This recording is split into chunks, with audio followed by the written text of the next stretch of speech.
नमस्कार विद्यार्थी मित्रांनो, मी संतोष बुड्डेवर आपलं स्वागत करीत आहे विद्या कोचिंग क्लासेसमध्ये. तर आज आपण 7वी स्कॉलरशिपचं घेणार आहेत आजपासून. तर गणिताचा भाग मी जास्तीत जास्त घेईल आणि आज मी अतिशय महत्त्वाचा आणि परीक्षेमध्ये नेहमी विचारला जाणारा भूमितीतील मूलभूत संबोध याच्यावर आपण आज थोडेसे पाहू. हा नेहमी जास्तीत जास्त मार्कासाठी येणारा असा टॉपिक आहे. तर सुरुवात मी याच्यापासून करणार आहे. तर इथं स्वाध्याय क्रमांक 14.1 आपण घेणार आहोत आज. संपूर्ण धडा घेणार आहोत. एकच मिनिट विद्यार्थी मित्रांनो, चला आपण ह्या सर्व प्रश्न पत्रिकेला सॉरी ह्या स्वाध्यायाला आपण सुरुवात करू.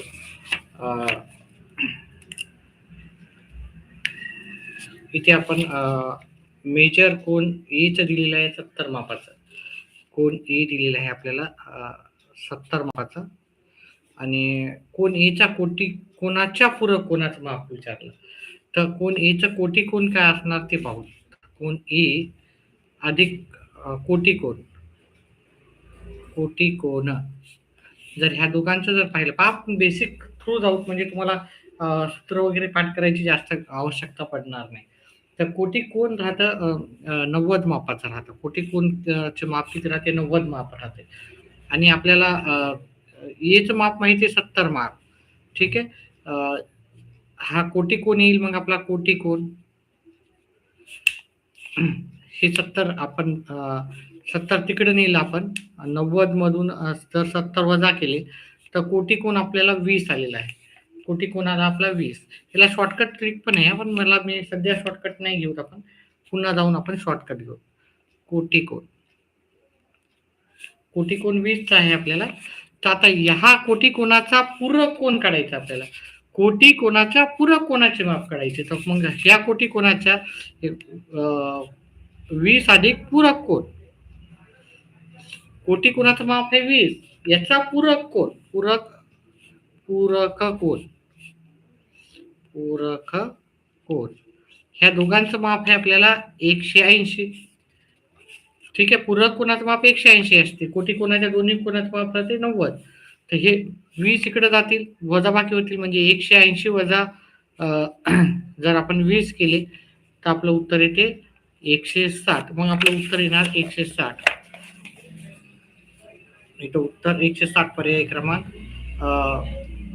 4 आहे. तुम्हाला जर शॉर्टकट मध्ये सर बँक व सरळ व्याज, अरे अतिशय सोपं आहे. सरळ व्याज अतिशय सोपं आहे. आता हा टॉपिक सुरू केला ना आपण, हा टॉपिक घेऊ. ठीक आहे.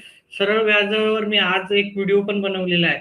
अतिशय सोपा आहे. तुम्ही तो व्हिडिओ पण जाऊन पहा. ठीक आहे. आज आणि काल 1-2 दिवसाआधी पण बनवलेला आहे. ठीक आहे. तर ते व्हिडिओचं पहा. आणि उद्याच्या क्लासमध्ये नक्की 100% गॅरंटेड मी काय करेल की आपण सरळ व्याजावर घेऊ. काही अवघड नसा सरळ व्याजावरचे घेऊ का? मी आता घेऊ का सरळ व्याज? टॉपिक नंबर किती आहे सरळ व्याजावरचा? आता पहा, आता मी नवीन आलो, त्याच्यामुळे तुम्ही जे रिक्वेस्ट करसाल मी त्याच्यानुसार मी शिकवेन. ठीक आहे. आता मधातूनच सर म्हणसाल काय सुरू केलं तुम्ही. ठीक आहे. कारण आता विद्यार्थी मला जास्तीत जास्त हवे. जास्तीत जास्त आपण विद्यार्थ्यांना सांगा. एक काम करू, आपण थोड्या वेळाच्या नंतर हे करू. एक थोडासा हा प्रॅक्टिस सेट होऊ द्या. काही नाही, 15-20 मिनिट लागतील. नंतर सरळ व्याजावर घेऊ. काय नाव आहे? पल्लवी साठेनं मेसेज केलेला आहे. आपण आपलं गावाचं नाव पण टाकायचं कमेंट बॉक्समध्ये आणि आपल्या मित्रांना पण सांगायचं की आपण जास्तीत जास्त लाईव्ह राहायचं आहे. पुढीलपैकी संलग्न कोणाची जोडी कोणती? म्हणजे जवळजवळचे. संलग्न म्हणजे जवळचे. NMR हा आता सोपा आहे. NMR आणि NMQ.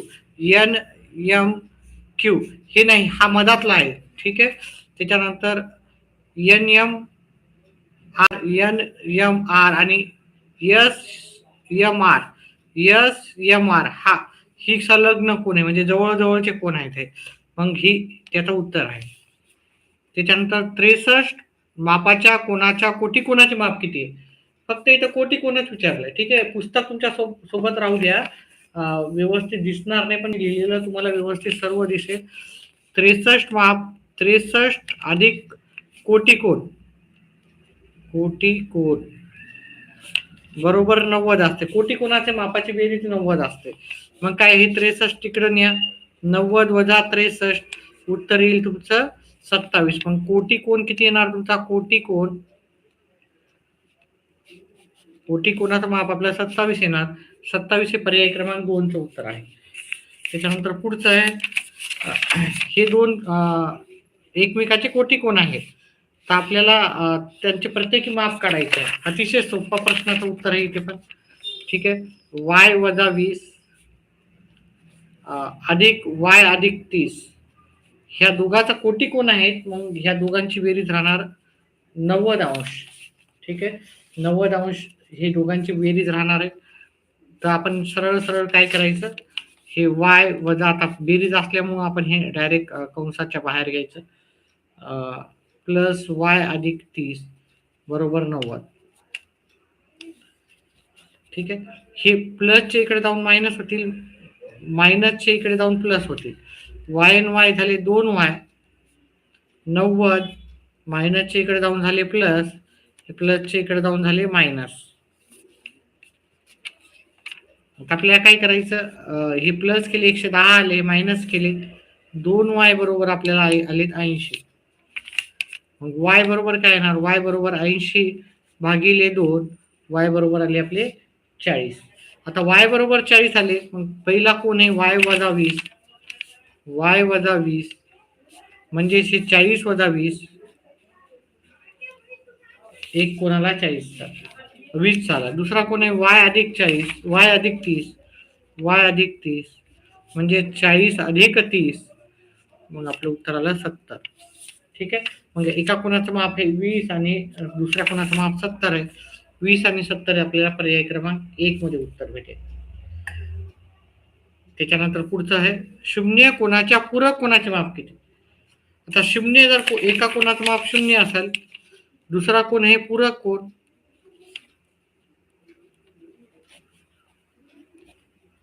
ह्या दोघांची बेरीज राहते 180. पूरक कोणाच्या दोन मापाची बेरीज राहते 180. मग आपल्याला काय करावं लागेल, हा 0 तिकडे मायनस केला तर काही फरक पडणार नाही. मग पूरक कोण काय येईल,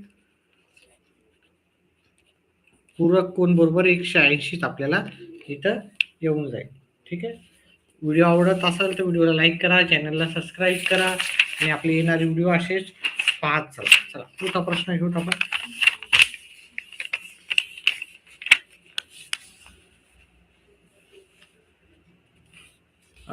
त्रिकोण XYZ मध्ये y अँगल हे आपला 90चा x व z या कोणांमधील परस्पर संबंध आपल्याला लिहायचा आहे. ठीक आहे. अतिशय सोपा प्रश्नाचं उत्तर आहे ते पण.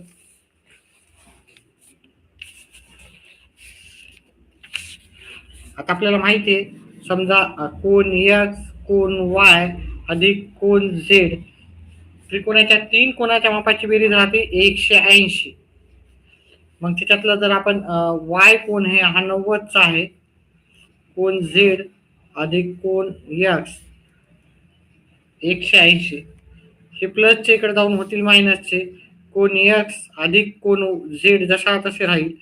180 मधून मी हे 90 वजा केले तर उत्तर येईल मला 90. मग कोण x आणि कोण z ह्या दोघांचे टोटल 90 अंश आहेत. म्हणजेच हे दोन कोण काय झाले, एकूण एकाचे कोणते कोण झाले, कोटी कोण झालेले आहेत. ठीक आहे. परस्परांचे कोटी कोण आहे, परस्परांचे पूरक कोण आहेत. पूरक कोण म्हणजे 180चं राहतात, कोटी कोण म्हणजे 90चं राहतं. मग हे कोटी कोणच आहे. विरुद्ध कोण नाही, इथे विरुद्ध कोण एकरूप राहतात, एकसारखे राहतात. रेषीय जोडीतील कोणाचं टोटल पण 180 राहतात. चला ठीक आहे, उत्तर झालं हे. पंचकोणाच्या सर्व कोणाच्या मापाची बेरीज किती आहे. आता पहा, हा पण उत्तर अतिशय सोपा आहे. इथं आपल्याला कोण किती दिलेले आहेत 5 आहे की नाही. पंचकोण म्हणजे कोण किती राहतात 5. त्या 5 कोणातले 2 कोण काढून टाकायचे कधी कधी. षटकोन म्हणलं 6, 6 वजा 2. त्रिकोण म्हणलं तर 3, 3 वजा 2. चौकोन म्हणलं 4, 4 वजा 2. आणि मग याचं जे उत्तर येईल त्याला आपल्याला 180 ना गुणाकार करायचा आहे. मग त्या आकृतीच्या कोणाच्या मापाची बेरीज आपल्याला येऊन जाते. मग इथं ही वजा केली पंचकोन 5, त्याच्यातले 2 कोन वजा करायचे आपल्याला.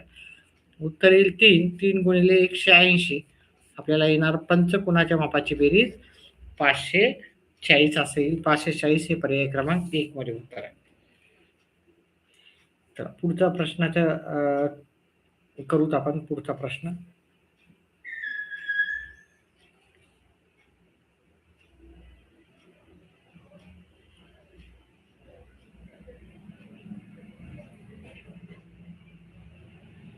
एकच मिनिट विद्यार्थी मित्रांनो.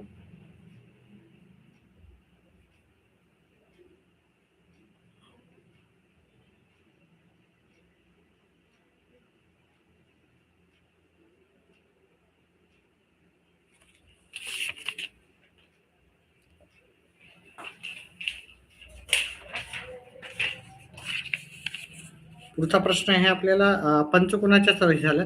सोबतच्या आकृतीत आर टी यू हा 120 दिला, अँगल एस दिला 45, अँगल आर काढायचा. हा आपल्याला आर काढायचा. मग हा आर कसा काढायचा आपल्याला पहा. ह्या दोघांची जी बेरीज राहते ती हा दुरस्थ कोणाचं आपल्याला प्रमेय लावा लागेल. म्हणजे आर अधिक एस अँगल आर अधिक अँगल एस बरोबर काय ना, हा इकडचा कोण हा दुरुस्त कोण राहतो.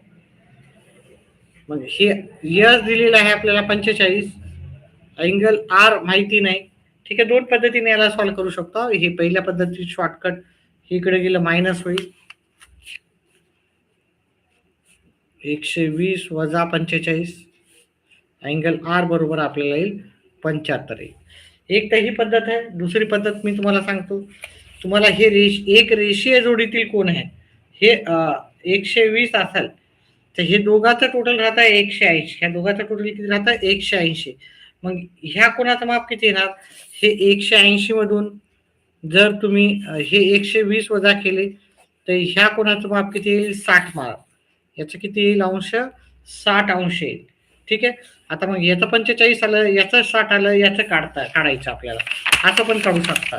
म्हणजे तुम्ही कोन आर अधिक कोन एस अधिक कोन टी बरोबर आपण 180 तिन्ही कोणाच्या त्रिकोणाच्या मापाची बेरीज 180 असते. तर हे 45 आहे आपल्याला. यस किती आपल्याला आर माहिती नाही. यस आहे आपलं 45 अंश आणि कोन टी हे आपला 60 अंश. ह्या दोघांची जर बेरीज केली तर आपल्याला 105 टोटल येईल. आर 180 जशाला तसं. मग हे प्लसचं इकडे जाऊन मायनस होईल. आर बरोबर 180 वजा 105. आर बरोबर काय येणार आपल्याला वजा बाकी केलं तर येईल 75 उत्तर. मग याचं उत्तर आहे 75 असं राहणार आहे. त्याच्यानंतर पुढचा प्रश्न आहे. सोबतच्या आकृतीचे निरीक्षण करून वाय ची किंमत काढायची. फक्त वाय ची काढायची आहे, कोणाही कोणाचे नाही काढायचं. आता इथं पाहिलं तर इथं पाहिलं तर 8 वाय आहे. इथं पाहिलं तर 6 आहे. इथं 6 असेल तर हे पण 6 वाय इकडचं पण होते. इथं 4 वाय असेल तर इकडचं पण 4 वाय होतं. आता हे वरचं जर पाहिलं तर एक रेषीय जोडीतील आहे हे सर्व. ठीक आहे. आता हे रेषीय जोडीतील आहे त्याच्यामुळे ह्या सर्वांची बेरीज राहते 180. या सर्वांची मिळून 1 2 3 ह्या तिन्ही कोणाच्या मापाची बेरीज राहते 180. जे 6 वाय अधिक 8 वाय अधिक 4 वाय हे मिळून झाले 180 झालेले आहे. टोटल झाले 6 4 10 8 18. 18 वाय बरोबर 180. हे गुणाकाराचा इकडे भागाकारला जाईल. 180 भागिले 18. मग आपल्याला वाय किती येईल 18 1 18 आणि 1 0 जसा तसा वाय बरोबर आपलं उत्तर येईल 10 उत्तर येईल. ठीक आहे. त्याच्यानंतर आपण हा प्रॅक्टिस सेट झाल्याच्या नंतर आपण व्याजावर आधारित प्रश्न करणार आहोत. ठीक आहे. सरळ व्याज, बँक आणि व्याजावर आधारित प्रश्न. त्रिकोण एबीसी हा समद्विभुज त्रिकोण आहे. ए आणि बी ची माप समान आहे. म्हणजे काय सांगितलं त्यांना की हा एक त्रिकोण आहे समद्विभुज म्हणजे हे दोन बाजू एकसारख्या आहेत, ही बाजू वेगळी आहे, ह्या दोन बाजू एकसारख्या आहेत. तर अँगल ए आणि बी दिलं त्यांनी, अँगल हा आणि अँगल बी, समजा हा ए आहे, हा बी आहे, याचं पण माप आहे 161.5, याचं पण माप आहे 61.5.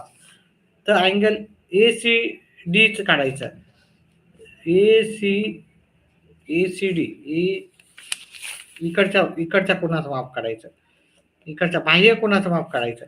जर बाह्य कोणाचं माप काढायचं तर या दोघांची बेरीज घ्यायची. बाह्य कोणाचं माप काढायचं असेल तर आपल्याला या दोघांची बेरीज करायची. लक्षात ठेवा, बाह्य कोणाचे माप हे आंतर कोणाच्या मापाची बेरीज असते. तर मग इथं 61.5, 61.5 याची बेरीज केली तर 0 येईल, हातचाला 1, 3 येईल, 6, 12. आता दशांश नंतर 0 असल्यामुळे याला काही व्हॅल्यू नाही. मग आपल्याला बाह्य कोणाचं माप 123 अंश येईल. 123 हे पर्याय क्रमांक 3चे उत्तर आहे. चला आता आपण याचे प्रश्न पाहिले. तर मी आता बँक आणि बँक इंटरेस्ट वर घेईल. बँक इंटरेस्ट मी एका दिवसात 2-2, 3-3 टॉपिक घेण्याचा प्रयत्न करेल. एका दिवसात एकच टॉपिक घेतल्यावर बऱ्याचशा मुलांना कळत नाही. तर बँक आणि बँक इंटरेस्ट आपण जर पाहिलं, सरासरी, घनमूळ, वर्गमूळ, तुम्ही जो टॉपिक म्हणला मी त्या टॉपिकवर घेईल. याच्या आधी थोड्या वेळा आधी मला बँक आणि बँक इंटरेस्टची बँक व सरळ व्याज 360 पानावर आहे. जी रिक्वेस्ट आली त्याच्यानुसार मी बँक आणि सरळ व्याजवर घेत आहे. तुम्ही रिक्वेस्ट केलं त्याच्यावर नक्कीच मी व्हिडिओ बनेल. आजच्याला मी 2च टॉपिक घेईल. उद्या मी अजूनही टॉपिक घेण्याचा प्रयत्न करणार आहे. वेगवेगळे टॉपिक घेऊन दररोज येईल मी लाईव्ह, आणि तुमचे जे पण डाऊट्स असतील, शंका, त्याच्यावर मी नक्कीच त्याच्यावर आधारित मी प्रश्न नक्कीच घेईल. आता बँक आणि नफा फक्त व्यवस्थितपणे तुम्ही समजून घेऊन करायचं, ठीक आहे. शॉर्टकट मेथड्स वापरायच्या नाही. इथं फक्त 1-2च फॉर्म्युले वापरायचे. मी सांगतो तेच फॉर्म्युले लक्षात ठेवायचे, त्याच्यापेक्षा जास्त लक्षात ठेवायचे नाही, कारण फॉर्म्युले तसे खूप होतात. तर खूप सारे फॉर्म्युले लक्षात ठेवायचे नाही. तर बँक आणि बँकेवर आणि व्याजावर जेव्हा पण असतात तेव्हा फक्त 2च फॉर्म्युले लक्षात ठेवायचे. एक तर व्याज किंवा सरळ व्याज, व्याज मुद्दल गुणिले दर गुणिले काळ भागिले 100, हा एक फॉर्म्युला लक्षात ठेवायचा. दुसरा हा एक फॉर्म्युला. दुसरा फॉर्म्युला रास म्हणजे आपल्याला व्याजासहित किंमत. हे आता आपण प्रश्न केले तेव्हा तुम्हाला कळलं, मुद्दल अधिक व्याज, ठीक आहे. मुद्दलला म लिहिलं तरी चालते, मी आता काय फुल फॉर्म मध्ये लिहिणार नाही. PNR भागिले 100 लिहितात इंग्लिशमध्ये, याला PNR